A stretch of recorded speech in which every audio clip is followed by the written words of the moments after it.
You've done the hard part. You've worked hard for decades. You've saved diligently. So that part is done.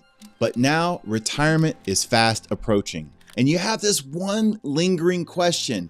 How do I actually make this money last so I can retire with peace of mind and enjoy life? The truth, many couples underestimate what their retirement expenses are going to look like. There's all kinds of things that you have to think about. We have inflation, we have taxes, we have healthcare expenses, but there's a way to create a budget, or as I like to say, a spending plan that can help you get a good idea of what your retirement lifestyle needs to look like, at least on paper.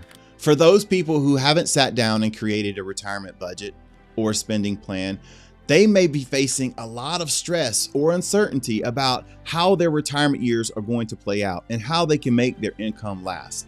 Let's flip that script. In this video, I'm going to show you a way to create a retirement spending plan where you can at least have a very good understanding of what your retirement lifestyle will cost in your retirement years. Are you ready? Let's dive in. Welcome to Carolina Retirement Club, where we help couples over 50 prepare and plan for their retirement years. You've worked hard, you've done the hard work, you're saving, you're investing, but now you got to start thinking about retirement and what retirement may look like. We're going to talk about retirement spending plans in this video. So if that's something that you're trying to figure out how you can put together a budget for retirement, this video is for you. First of all, let's make it easy. Let's start with your expenses. On a sheet of paper, I want you to draw a line down the middle. On the left-hand side of that paper, we are going to put your fixed expenses, your mortgage, auto insurance bills, utility bills, those expenses that stick around no matter what. On the right side of that piece of paper, we're going to talk about your discretionary spending. Now, stick with me. Discretionary spending tends to look like trips, vacations, going out to eat, certain golf club memberships, just fun things, hobbies, things you like to do. So on the left side, we're doing fixed expenses. On the right side, we're doing discretionary or lifestyle expenses. I will tell you, I've been doing this for a very long time. Nobody that I have ever met looks at their expenses in this way. Most of the couples we talk to about retirement, they like the lifestyle that they have now. And the lifestyle they have now is what they want to keep and protect during their retirement years. But it's an easy way for us to start thinking about how we can break down our expenses. So let's look at our fixed expenses and our discretionary expenses. Okay, you might have burned that mortgage note years ago, but let's be honest. All of your bills didn't retire at the same time you did. So we need a framework for how we're going to look at bills and expenses in our retirement years. One of the biggest mistakes that retirees make is the automatic assumption that their lifestyle expenses or their living expenses are going to automatically reduce when they retire. I want you to think about the day of the week that you spend the most money. Right now, while you're working, most likely the day of the week that you spend the most money is Saturday. That's the time where you have opportunity to go play golf, go on a weekend trip, go out to eat, do fun things for yourselves. Well, guess what? When you retire, every day becomes a Saturday. So let's not make the assumption that our expenses are just going to automatically decrease or they're going to retire the same time you retire. Now that you've got your list of fixed expenses and discretionary expenses, I want you to look at those discretionary expenses and let's determine which of those are your must-haves. So now we're starting to blend your fixed expenses with your lifestyle and really get, hopefully, a true picture of what your day-to-day lifestyle, what you want that to look like in retirement, and more importantly, what that lifestyle is going to cost during your retirement years. Now, you may be looking at these numbers and be feeling pretty good. You might think, man, my spending plan is locked in, I'm pretty good. But let's not forget that there are three big things you have to think about when you retire. These three items can derail a retirement spending plan so fast. What are they? They are inflation, taxes, and healthcare expenses. So as you go back and look at the spending plan that you're creating, first of all, you need to have a reasonable inflation assumption on all of these expenses because cost of living does go up over time. So let's make sure we have reasonable inflation assumptions built into our plan. The second thing you need to think about is taxes. If you are going to be using money from a qualified retirement plan or some type of pension or any type of deferred income, most likely you're going to pay taxes on those withdrawals. So what you withdraw isn't necessarily going to be what you actually get to keep. So we have to think about taxes, tax projections, and potential future tax rates when we're forecasting retirement income. The last thing you need to think about are healthcare expenses. Fidelity publishes a study almost every year that forecasts the average cost of healthcare expenses for a regular or average couple age 65. That number right now is around $315,000 that they expect an average couple to spend over their retirement years. That does not include care planning or any type of long-term care. That's just day-to-day living healthcare expenses. So you need to be thinking about how you guys are going to fund your healthcare expenses, making sure that you've got adequate coverage. If you're on Medicare, I highly encourage you to find a very good Medicare or Medigap supplement to take care of some of those expenses and fill those gaps. But you can't ignore the fact that healthcare costs also go up with inflation. And in fact, many people believe that healthcare inflation is even higher than traditional inflation. So retirees need to be mindful of those three things and make sure that you're building them into your plan. I'm not telling you this to scare you. I'm telling you this to prepare you. We've got to think about these three big items: inflation, taxes, and healthcare expenses. Remember, if you're healthy today, the goal is to stay that way. Make sure you're going to your regular checkups. You're getting your annual physicals. You're doing what you need for preventive care. You're staying active, getting good exercise, having a great diet. You've probably heard this term, health is wealth. And so I cannot stress that enough, that being active and trying to maintain a healthy lifestyle during your retirement years is not only good for you, it's not only going to make you hopefully feel better, but it likely has financial implications as well. Here's a few ideas that you can do.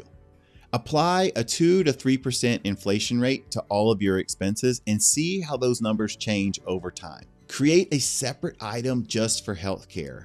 Usually when I'm looking at healthcare expenses, I like to play with a 5 to 7% inflation rate. I know that that's higher, but I like to be conservative with my assumptions. And so I tend to give healthcare a little bit higher of an inflation rate. Revisit this every single year. Yes, I know inflation doesn't hit us hard every single year, but you cannot ignore that slow and steady creep on your cost of living. If you're living in the Carolinas, think about hurricane prep. Like, we get a hurricane warning where we think a hurricane's coming and we prep for 1 to 2 weeks. The hurricane may never come, but we have to be prepared. So that's how I would frame this for you guys. Make sure you're preparing for the impacts of inflation, taxes, and healthcare expenses on your retirement lifestyle spending plan. How can I spend without running out of money? That's the question that a lot of retirees face. In fact, running out of money is the #1 concern for most retirees, right? Running out of money is terrifying. So how do we answer that question?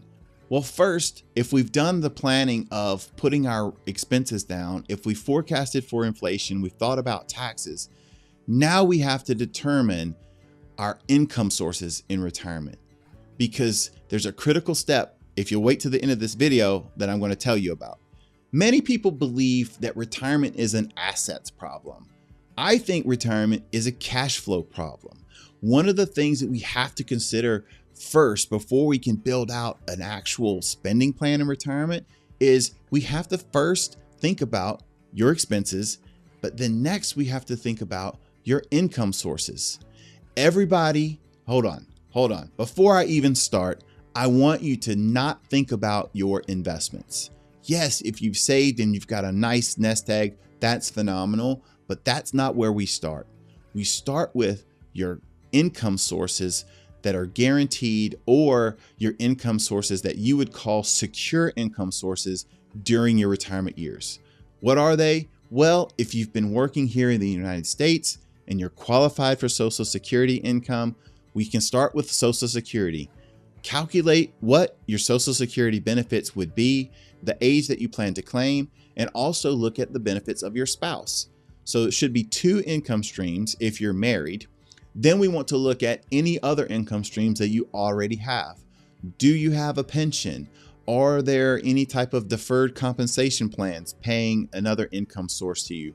Do you have things pretty stable rental income? Do you have annuity income? Calculate this number and look at what your total income floor looks like in retirement. Now that you've got your income, here's the key part. Take your lifestyle expenses, or the cost of your lifestyle. You could do this on a monthly or even an annual basis, and subtract the income sources that you are going to have in retirement. In a lot of cases, there is a gap right there. The question we have to answer, how do we close that gap? This is the big part. How much can I spend? I've got these assets, I've saved, I've got money socked away for my retirement years. How much of that can I actually spend? That's the question that keeps most retirees up at night. So this is where we start talking about how we can fill that income gap. There are multiple ways to do this, way too many for us to discuss in this video. But I want to give you a rule of thumb for you to think about how you might begin withdrawing your assets.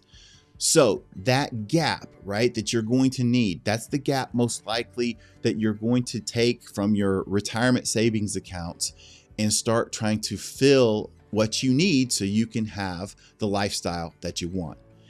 If that number is less than 3.5% of your retirement nest egg, I would consider your retirement to be fully funded, meaning we still have work to do, but there's not a lot of constraints. As long as we don't drastically change our lifestyle spending, we would be fully funded.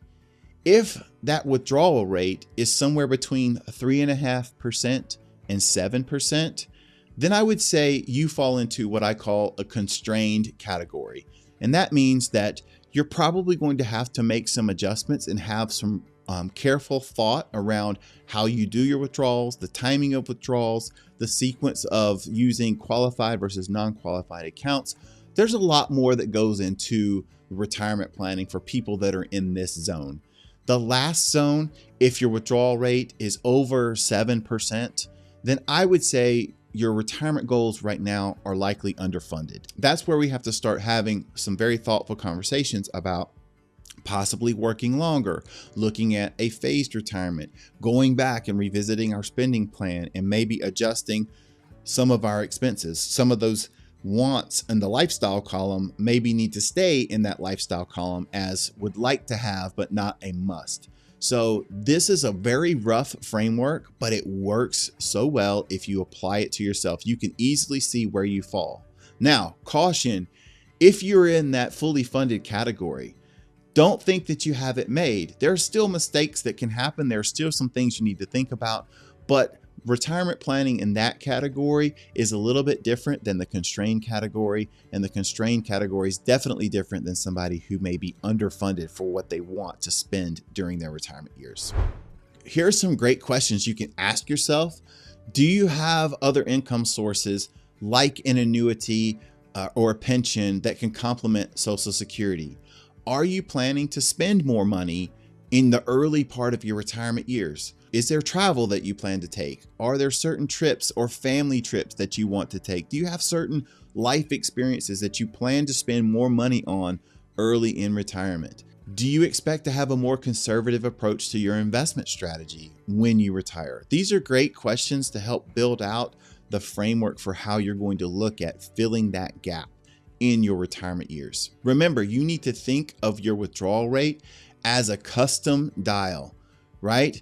It's not just an on or off switch. Every single person is not average. We have averages that help us think about approaching problems, but I've never met a household that was average. So just because averages may say do one thing, you need to think about this as a custom dial that's set just for you and the lifestyle you have. We want to tune this dial to match your life and your values. That's what retirement income planning is all about. Retirement should be a season of fulfillment. It does not have to be filled with stress and anxiety. It should not be a season of fear. We want to help you be educated on how you can create a realistic retirement spending plan and then start thinking about how you're actually going to fill those gaps to make sure that you have the lifestyle that you're thinking about for your retirement years. So here's the challenge for you. Create your retirement spending plan and review it using 3 filters. I want you to look at your fixed versus flexible spending, your fixed expenses that you have to have, then your flexible or your lifestyle spending plan. See what those differences really look like on paper. Then I want you to think about the impact of inflation, taxes, and healthcare expenses on your retirement plan, right? We can't ignore those big 3 because they're always with us until we are no longer here. So we can't ignore them, right? Lastly, use your income calculations to determine what your gap is going to be. What is the gap between the lifestyle you want and the income that you are going to have? If you can determine that gap, think about how we might start funding that gap. There's multiple ways to get there, but that's where we begin building the foundation. First, we want to see what's our retirement lifestyle going to cost, and then we start thinking about how we actually go about funding that in a way that's sustainable and hopefully can provide stress-free retirement income for you in your retirement years. Feeling overwhelmed trying to build out a retirement spending plan that can help you have the lifestyle that you've dreamed about in retirement? We help couples over age 50 build and protect their retirement planning strategies so that they can have the lifestyle they want in retirement. Click on the link below to book a call today. Hey, what's the #1 expense that you're most worried about in retirement? Is it inflation, taxes, or what about healthcare expenses? Drop it in the comments. Let me know. I read and respond to everyone. Now that you've got a handle on how to prepare a spending plan or a budget for retirement, the next step is learning how to protect that money and protect that plan. Click on the video on the screen and I'll see you there.